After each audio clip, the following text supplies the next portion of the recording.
ato sa Kalbaryo, ato na sinati o nahibaluan ang tanan ng mga panghitabo.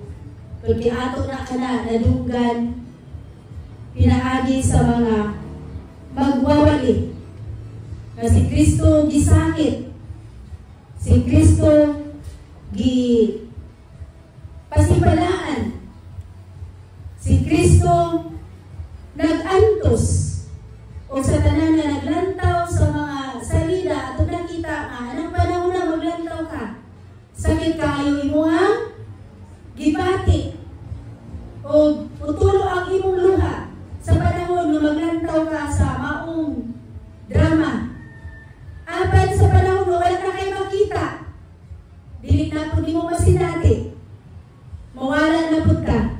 Apan sa gihapon ang pulong sa Dios kanunay gibalik-balik, matag tuig, matag bulan, matag Domingo. Kaya kanunay gining gibalik-balik ang gibati sa taong mapulan. Una nga dili nato padayon ang atong pagsimba. Kaya una kanunay naman na nako nadunggan, kanunay naman na nako nakita apan ang pulong sa Dios nagadasig aron na ang purpose sa Ginoo nga sa pagbalik niya makaplagan kaniya nga nangin patigunod-anon o nangin malangutayon tod kay nagpakamatay siya o nabanhaw siya dili para sa mga tao nga wala nagsalig o nagtuo kaniya, kundi sa mga tao nga nagsalig o nagtuo kaniya o nagpaabot kaniya. Mao na ang purpose siyang pagkamatay o siyang pagkabanhaw.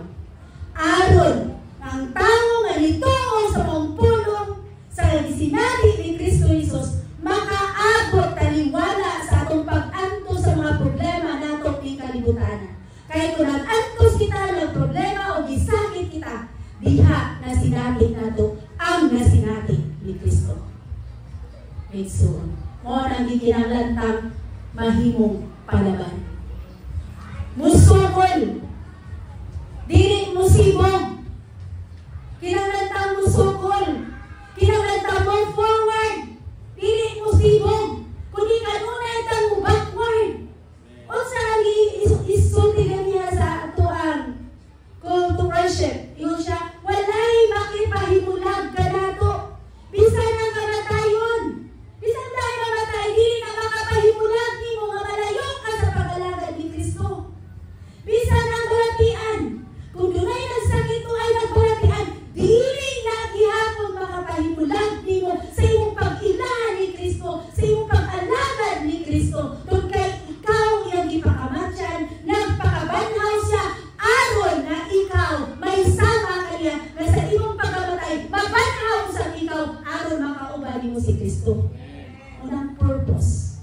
Unya, sa diyan na sinati na nato, kinahanglan ta magmaisugod. Kaya ang tanang insog mo'y makalahutay. Ang tanang palaban mo'y mo kabarog. Pero kung luya ka, di ka kabarog. Pero kung kanunay na kang gitulog, di batik ka tulog, di ka makabarog. Ay suon. Pero kung kanunay kang nag-practice sa pagtukaw, no matter what, dili ka mastambul. Ay suon. So, may suon ang ingon din sa unang kwento, ato na basa ganiha 15. Pabasahon pa usab. Apan ang tinuod mao nga gibanhaw si Kristo isip garantiya kadtong nangamatay banhawon usab. Garantiya may suod. Muling gingon ni Paul, so ato isgutan ang mahitungod sa pagkabanhaw. Unsa man jud ka importante ang pagkabanhaw. Nganong magsaulog ang gitag pagkabanhaw, no? Pili ra bata nga tama na tagya, tunduan na to mga bata nga namatay si Kristo, ilansan si Kristo dito sa krus sa Kalbaryo, nabanhaw. Patungan, wala na. Pero ato inumduman, kung unsa ka importante ang pagkabanhaw kinabuhi. Kung unsa ka mahinungdanon ang pagkabanhaw sa ato ang kinabuhi, isip mga anak sa Dios, isip sumusunod ni Kristo. The significance of Christ's resurrection. Unsa man ang kamanungdanon sa imong kinabuhi ang pagkabanhaw ni Kristo. Mahinungdanon ba? Ang pagkabanhaw ni Kristo diha nimo? Mahinungdanon ba igsuon? Kung mahinungdanon ang iyang pag-antos diha nimo, kung mahinungdanon ang iyang mga labot, kung mahinungdanon ang iyang pagkamatay, paglansang sa cross, mahinungdanon usab ang iyang pagkabanhaw. Kay dili siya mabanhaw kung wala siya nag-agi sa mga paghihay. Dili siya mabanhaw kung wala siya nag-agi sa mga pag-antos. Dili siya mabanhaw kung wala siya namatay. Dili siya mabanhaw kung wala siya gibutang sa lugmanan. Kanang tanan. Mao na nga importante ang pagkabanhaw ug gikinahanglan nato masabtan kini mga igsuon. Una, ang kaimportante sa iyong pagkabanhaw ni Kristo sa atong kinabuhi, mao nga nagpahayag o nagpadayag sa iyang pagka-Diyos. Di ba? Kung dili pa siya mabanhaw, dili ta makaila na tinuod ang atong pagsimba. Kung dili mabanhaw si Kristo, dili na magpaila na tinuod ang atong gisaligan kung dili siya mabanhaw. Dili na magpaila nga tinuod ang iyang pulong kung dili siya mabanhaw. Nabanhaw siya aron mailhan ang tinuod nga pagka-Diyos. Una, wait, soon. Makita na siya sa Roma 1:4. Niyo siya sa Roma 1:4. Og sa iyang espirituhalong pagkabalaan, gipadalag siya nga anak sa Dios, uban sa dakong gahom pinaagi sa iyang pagkabanhaw. Nagpadayag na siya anak sa Dios. Kay anak man siya sa Dios, o nasayang man na nga iyang pinaagi siyang pagkabanhaw, niya kita nag-alagad niya tungkol siya anak sa Dios. Muna dili ta maghinay-hinay sa itong pag-alagad sa Ginoo. Pinanantulid na, kusgan na, tungkol siyang pagkabanhaw na ilhan na siya anak sa Dios. May igsuon. Muna nga sa itong pagkitabuhi, hatagan yun nato o dakong importansya ang pagkaanak ni Kristo Jesus mga igsuon sa itong kinabuhi. Muna nga sa matagkarunog ko niya nga doon natin mga pagsimba. Maingon yun ang atong una-una o ingon atong kinabuhi nga, musimba ko. Musimba ko sa anak sa Dios. Kay ang Dios mo ay nagpadala siyang anak. Sa diyang masimba mo ang anak, masimba mo sa ang Dios. May igsuon. Dahil ikaduha may igsuon, ang kaminungdanon sa pagkabanhaw ni Kristo, mao nga nagpahayag sa iyang pagka-Ginoo. Nag-declare mga igsuon sa iyang Lordship mga igsuon. Na makita sa Roma 10:9. Ingon siya, maluwas ka kung ipahayag mo nga si Jesus mao ang Ginoo.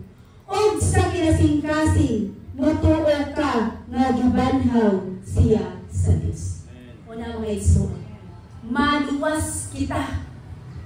Pero kung taphaw na ang imong pagtuo, kung taphaw na ang imong pag-ila sa Ginoo mga igsuon, dili kinasing-kasing, wala ka nituo nga gibanhaw siya sa Dios sa kinasing-kasing, then unsaon ang kaluwasan? Kaya gitan niya, mahimong taphaw usab. Muna kanunay ginawali, ginasulti, ginapadayag ang pulong sa Ginoo. Aron bisan tuod mawala, mabalik ang atong pagbati sa diyang mudamot o budol kita sa Ginoo. mga igsoon. Ikatulo, nganong may lunggaron ang pagkabanhaw ni Kristo. Tod kay nag-justify ni siya mga igsoon. Nag-ingon ang Roma 4:25. Usa kini ang pagkabanhaw ni Kristo, nagpakamatarong, dili lang kay kanako, dili lang kay kanimo, kundi kanatong tanan.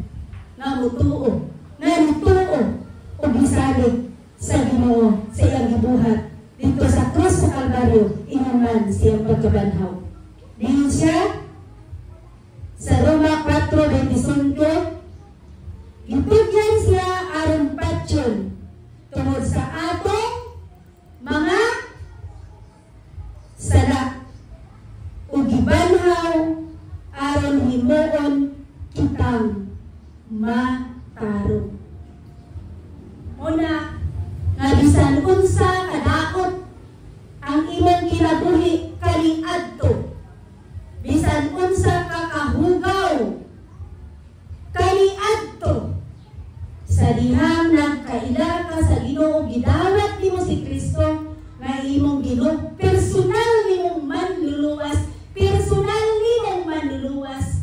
dili na mawala sa imong tanlag nga ikaw gipakamatyan sa Ginoo.